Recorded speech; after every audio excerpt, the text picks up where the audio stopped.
आप देख रहे हैं नजरिया न्यूज, सच और बदलाव पर पैनी नजर।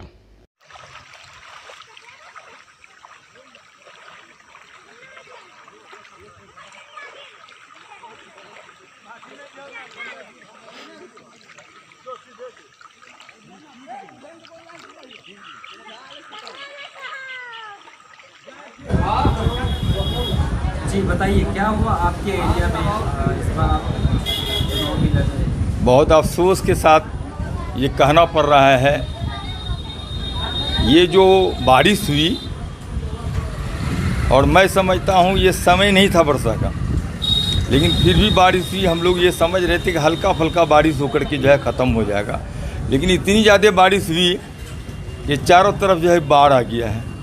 और सबसे दुख की बात यह है, आज किसानों की हालत जो है बहुत ख़राब है कि उन बेचारों ने अपना खेती किया था और धान उपजा रहा था कि ताकि हमको जो है कि कल धान का फसल आवेगा, और बहुत उम्मीद से था।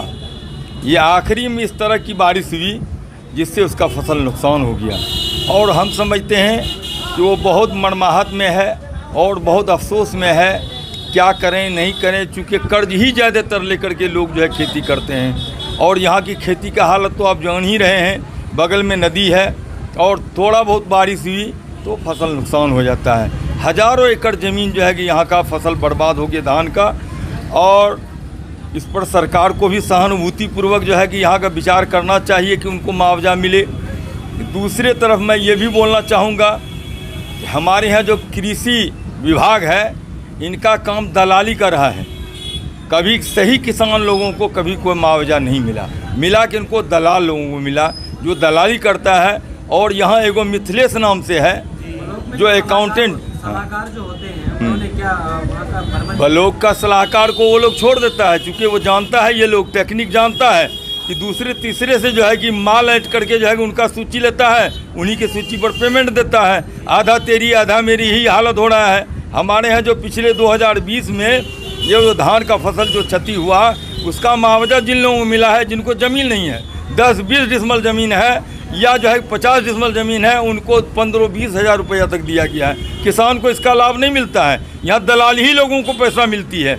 इसलिए ये अब की बार जो हुआ है धान का फसल जो नुकसान हुआ है, हम ये भी चाहेंगे कृषि विभाग वालों से कि उनका सही जो है कि ये करे, अनुमानित करे और जाके सर्वे करे, जहाँ जहाँ जिनका फसल नुकसान हुआ है उनको जो है कि मिले।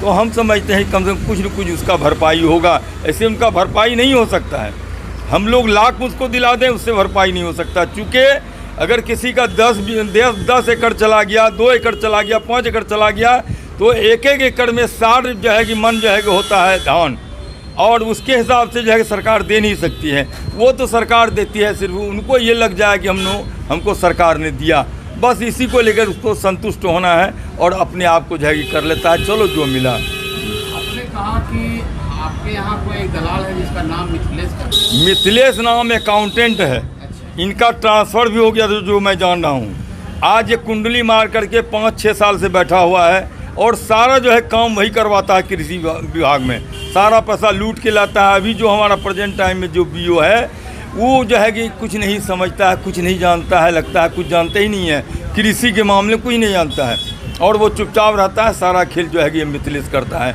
और उनका ट्रांसफ़र भी हुआ था, फिर वो कैसे कैसे जो है रुकवा लिया। आजकल तो जान ही रहे हैं कि अफसर लोग भी चंद पैसों में बिक जाता है, और ये नहीं देखता है कि वहाँ का हित हो रहा है या अहित हो रहा है, इनको नहीं देखता है। और प्राकृतिक आपदा ये है कि हमारे यहाँ जो है कि हम लोग समझ रहे थे कि यहाँ का किसान सामर्थ्य हो जाएगा, अच्छा हो जाएगा, लेकिन उसको 3 फसल में 1-2 फसल तो मार खा जाता है किसी न किसी रूम में, चाहे बाढ़ के शक्ल में हो या जो है कि गेहूँ है तो उसमें जो है कि अन्न नहीं लगता है, मतलब खाली हो जाता है, या और कोई प्रकोप आ जाता है जिससे जो है कि वो बेचारा रोज़ परेशान रहता है।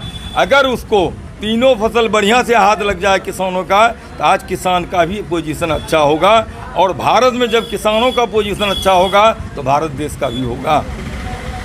आपने कहा कि ये सब कमियां हैं जी जो पलासी प्रखंड में है। जी आपके अनुसार कैसा होना चाहिए, थोड़ा बताएंगे? क्या चीज़ के साथ?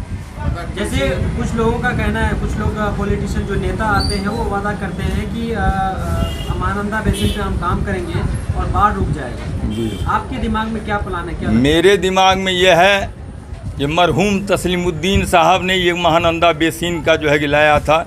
ये जो 7 नदियां हैं उन सारे नदियों का तटबंध जो है कि होना था, और उनका ये था कि दोनों साइड में जो है कि उसमें सड़क बने, सड़क कम जो है कि बांध, और लोग जो है कि आवाजाही भी बढ़िया से कर सके। यही उनका ये था कि ताकि और जो है कि वो एक पैनल को दूसरे पैनल से जो है कि डाइवर्ट करने के लिए भी उनका प्लानिंग था कि उस तरह से हो जाएगा, इस नदी में पानी आई है, वो नदी खाली है, इसको जो है पैनल चेंज कर दो, रूट चेंज कर दो, ताकि पानी उसमें चला जाए तो यहाँ बाढ़ का खतरा नहीं रहेगा। ये समझ के उन्होंने किए। वो बेचारे तो इस दुनिया से चले गए। जो 600 करोड़ रुपया भी जो है कि बिहार सरकार को दिया गया था, लेकिन वो पैसा जो है कटिहार जिला इधर उधर कुछ मरम्मती करके वो उस पैसे को ख़त्म। आज भी महानंदा बेसिन पर अगर काम हो, बढ़िया से काम हो जाए, तो मैं समझता हूँ यहाँ बाढ़ नहीं आवेगा। बाढ़ नहीं आवेगा तो किसानों का फसल क्षति नहीं होगा।